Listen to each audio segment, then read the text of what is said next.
The views expressed are not those of local community broadcasting, WYML LP, or its management, volunteers, or underwriters.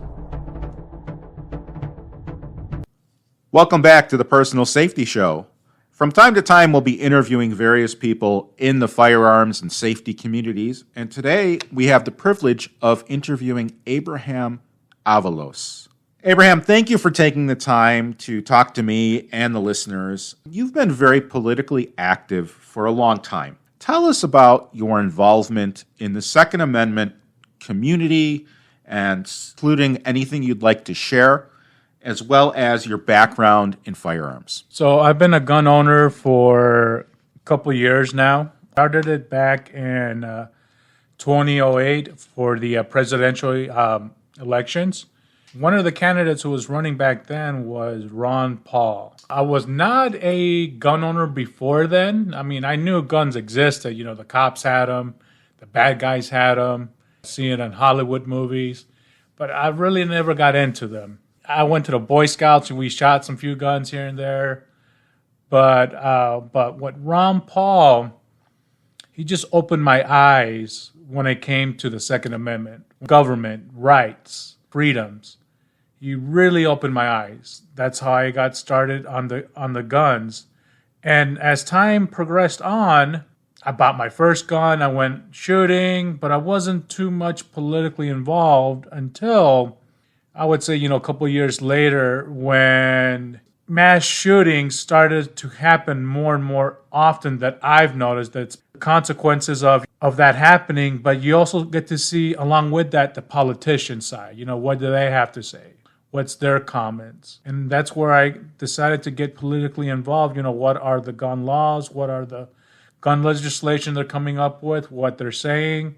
And the more I look into it, everything in society, we have rules. We have laws. All that is created by our politicians. They have rules as well. And I didn't know any of it. So that's when I started to get involved. Who's my state rep? Who's my state senator? Who's my congressman? Who is my U.S. senator? Who's my Lake County board? Who's my mayor? All these people are in public office. They have a responsibility to us. But with that, they have power. To my understanding of the Constitution is, it's we the people that give them the permission to do what they do. But if we're not there to know what they're doing or to keep an eye on things, then they can really do anything if we do not hold them accountable. And that's why I got more interested in politics. I started to meet my representatives at all levels of government, and I find out the majority were anti-gun. Even though they were anti-gun, but I was started to talk to them, started to communicate with them, to learn what they know and what they don't know. As I was talking to my state rep, one example would be my state rep would be Mayfield. And ever since then, I just started to gain more knowledge on everybody's position and the process of things as well. Politics covers different aspects of things. We go from elections to legislation. Ever since then, I try to keep in contact with my representative. Well, I greatly appreciate the work that you do. Many, many years ago, I was almost in a mass shooting. So I was going on a retreat with a college group, and we were at McDonald's, and McDonald's screwed up my order. So I went back up with my tray to get the right order, and someone behind the counter said, "Everyone get out of the restaurant, everyone leave." And I was like, "But you screwed up my order." Now I'm kidding when I say that. So we all left. Turns out there was a former employee in the parking lot, this was in Brookfield, Wisconsin, who was seen in their vehicle loading a firearm. Police intervened, nobody got hurt, or the alleged offender never got out of his vehicle. So I was very fortunate. I understand that you were at the July 4th Highland Park Parade Sh00ting. Can you tell us what happened from your lens? I remember that was a Monday. The reason why I was there, I was helping out a local candidate who was running for Lake County Board to show some support and to participate in the parade. She asked me and I volunteered. So I'm a concealed carrier. I have my concealed carry license. What the state law says, any public event that has been issued with a permit, it automatically becomes a gun-free zone. I remember parking my vehicle on the side of the street next to the metro train station, and I, as a gun owner, I followed the law. I unloaded my weapon and I left it in my vehicle, just what the state law requires. And I got to the metro train station. I met the candidate, and she brought all the volunteers. And for a good half an hour, we were just standing. We were in line in the parade. Everybody was staged at the metro train station. Our plan was to be in the parade, pass out candy, and I was going to hold a sign. While we were waiting in the train station, obviously there were other politicians there, other candidates. Minutes later, I would say like half an hour, maybe 35 minutes, the line was starting to move. Just for a point of reference, we were towards in the back of the line. So the candidate and the political party for that candidacy and others, they were towards the back of the line. And the other political party candidates were in front of the line. So as the line was starting to move, we noticed a bunch of people running the opposite direction. I mean, everybody. I mean, like a whole wave. And we did not know what was going on. A couple minutes later, the organizer, well, I would say the staff of the volunteers of the parade was saying to everybody at the train station where everyone else was staged at, hey, go home. Parade's canceled. Go home. Get out of here. It's canceled. We didn't know why. The plan was to go to another parade after the 4th of July, so some of the volunteers and the candidates went to the next parade. But I decided to stay behind and just to find out, what's going on, what happened. I thought prank, maybe someone set up some fireworks, maybe there's an accident, something minor, but that was just my thought. So I followed the parade route. When I got to the downtown area, it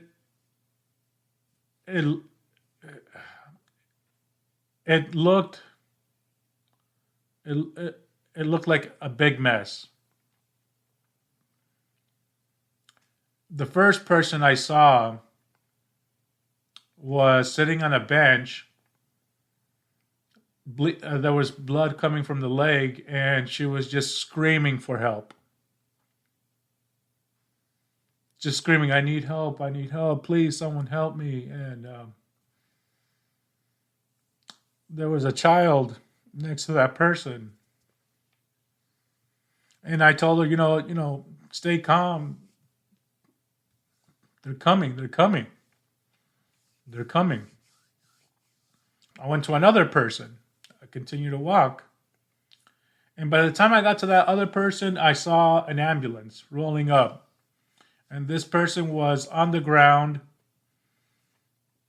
bleeding, and they needed help to carry him on top of the gurney. And I grabbed his leg, and everybody else grabbed an arm. They grabbed another leg. They grabbed the middle of his back, lifted him up, put him on the gurney, and took him away. And that's when I saw more dead bodies at that point. I was so surprised. Then I went to another person, and a volunteer there was working on this person, and I asked the volunteer, hey, what do you want me to do? What can I do? Tell me. And the person handed me some gauze and told me, hey, I want you to cut this in pieces and cut up it in pieces and give it to me. So I took out my knife. I carry a knife. Took out my knife and I just cut it into pieces. And when I was doing that, I noticed other people going to other people who did not made it, who were just laying there on the ground bleeding, and they used their own blankets to cover up the dead bodies.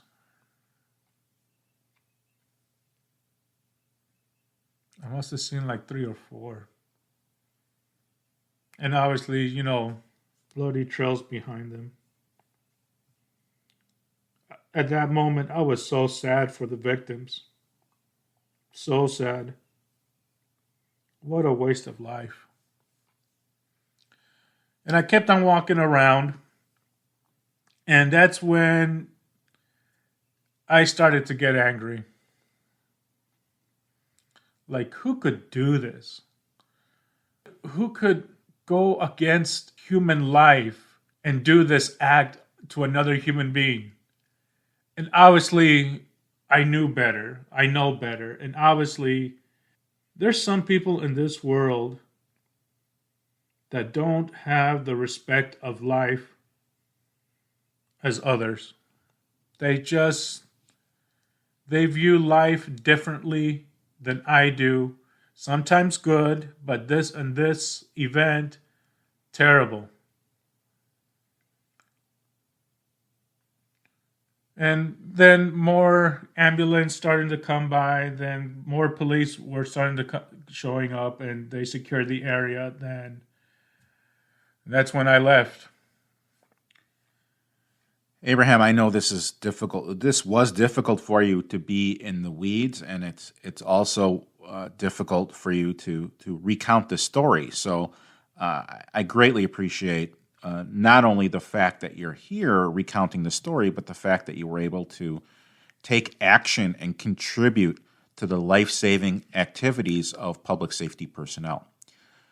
In your opinion, what could have been done better? We all have opinions. You were there. I have my Monday morning quarterback opinion. However, let's hear it from you. You were there. What could people have done differently to prepare for an incident like this, or to actually respond once they're in an incident like this? I think about that ever since that day, months and weeks after that. For me personally, when I went to that volunteer and asked him, hey, what do you want me to do? And the reason why I asked him, because I didn't know what I needed to do or what I can do. And I thought about that a lot. I thought about the woman who was screaming for help, and all I could say is, people are coming. I took a trauma course. And one of the things I carry with me at all times is an IFAC. Because situations like that, we have to prepare ourselves. The world is a beautiful place, has a lot of good people, and it's a blessing that we're on this planet. But at the same time, because we are human beings and not all of us have the same respect for life, not all of us have the same morality and ethics, the world can be dangerous and ugly. So it's beautiful and ugly at the same time. And we as human beings, we need to be smart. We're here on this earth and it's a gift, but at the same time, we got to take responsibility to live in this world, and we need to be prepared. Yes, we live in a society that we have hospitals, we have cops, fire departments, and all that. But the safety, the responsibility of the individual safety is the individual himself. I took a trauma course, so the next time, I don't hope there's not a next time, but there's things that we cannot control. But if there is ever to happen, I would be somewhat more prepared. And the other thing is, the law told me that I have to keep my gun in the vehicle. Luckily, I didn't have to use it. Luckily, the line was towards the back and I wasn't positioned in the front. But even if I were up in the front, I'm a fighter. And I believe people out there have that mentality, have that in their hearts that people can fight. And when you take away the tools, when you take away some tools, you put that person at a disadvantage from the very beginning. I'm not saying to break the law. All I'm saying is that we should change the law. Obviously, there's other things that could have been done that it's above my level. Maybe the city could have done differently. Obviously, when these situations happen, they go back and learn. Terrific. So you mentioned you carry an IFAC. IFAC, sorry, I mispronounced it. Can you tell our listeners that don't know what that is? So an IFAC is it's an acronym, states Individual First Aid Kit. So this is not your traditional first aid kit. This is first aid kit to deal with blood trauma. So whether it's a knife, whether it's a gunshot, for whatever reason, if blood is coming out of your body, obviously that's not good. This kit specifically deals with blood trauma. So on this kit, it has gloves, it has a tourniquet, and it also has hemostat. I basically know, at a basic level, know what to do with it. So I carry this around because just like in an emergency first aid situation, minutes count. That's why I carry it with me and on me. Very good. Did you have that training before or after the parade? After the parade. Okay. So was the parade your impetus for going through the training? Yes. So we are going to switch gears from a little bit less somber to a little bit more lively discussion. Illinois Gun Owner Lobby Day occurs every year. For short, the acronym is IGOLD, and that's where gun owners and gun organizations throughout the state meet in Springfield. They march for about a mile. There's thousands and thousands of people. And then they go and meet with their individual respective elected officials. Can you tell us about IGOLD in general and your involvement in this year's event? IGOLD is organized by the Illinois State Rifle Association.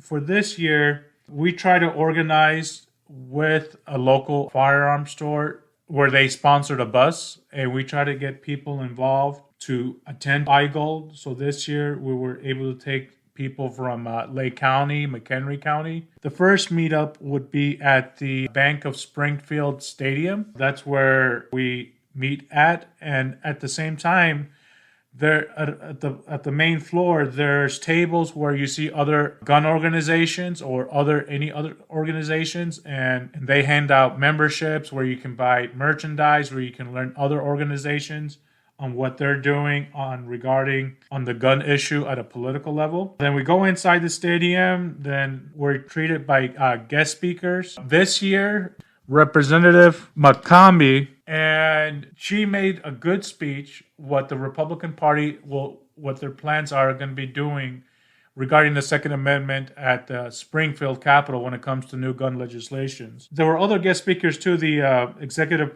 director of Illinois State Rifle and the lobbyist as well.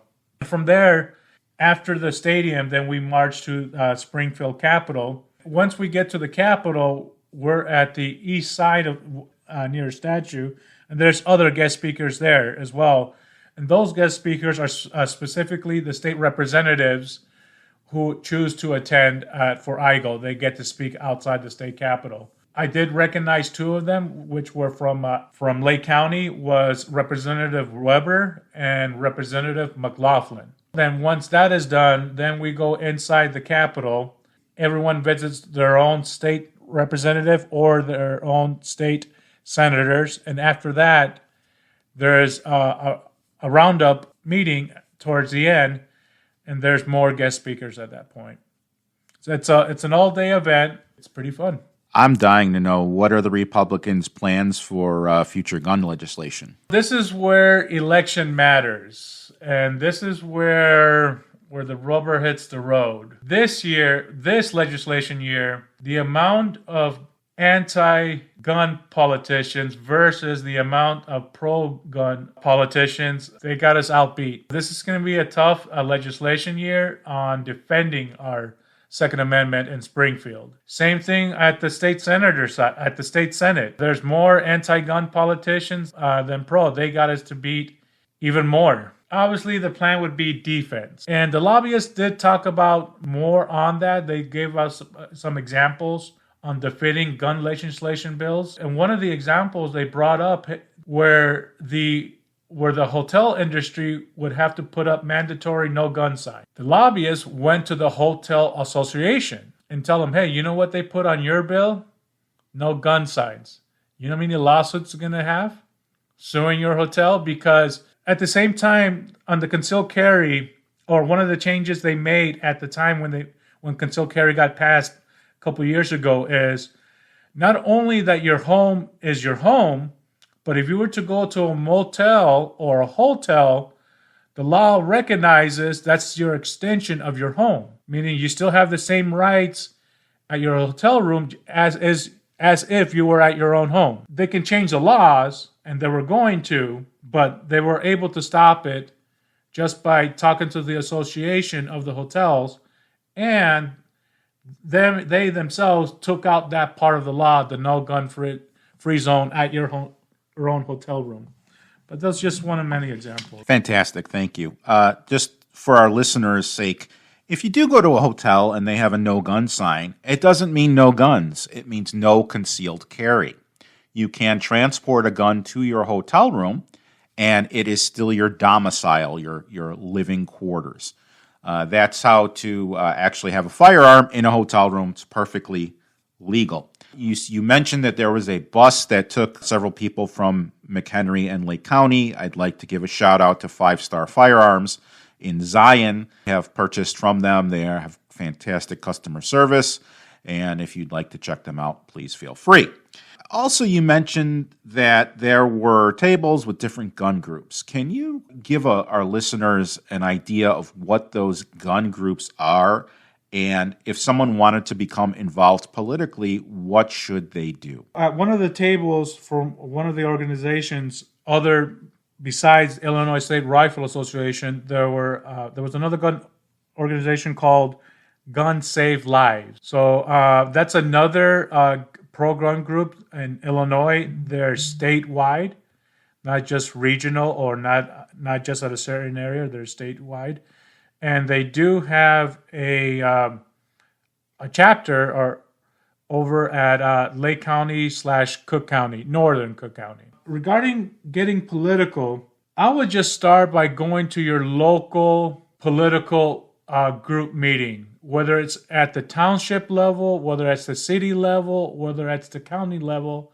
It can be the Democrat Party, it can be the Republican Party, it can be the Libertarian Party, it could be a third party. I would just start with going to their meetings just to see who they are and what their meetings are. That would be the first step, and just build up from that, because obviously each representative has to be affiliated with a political party.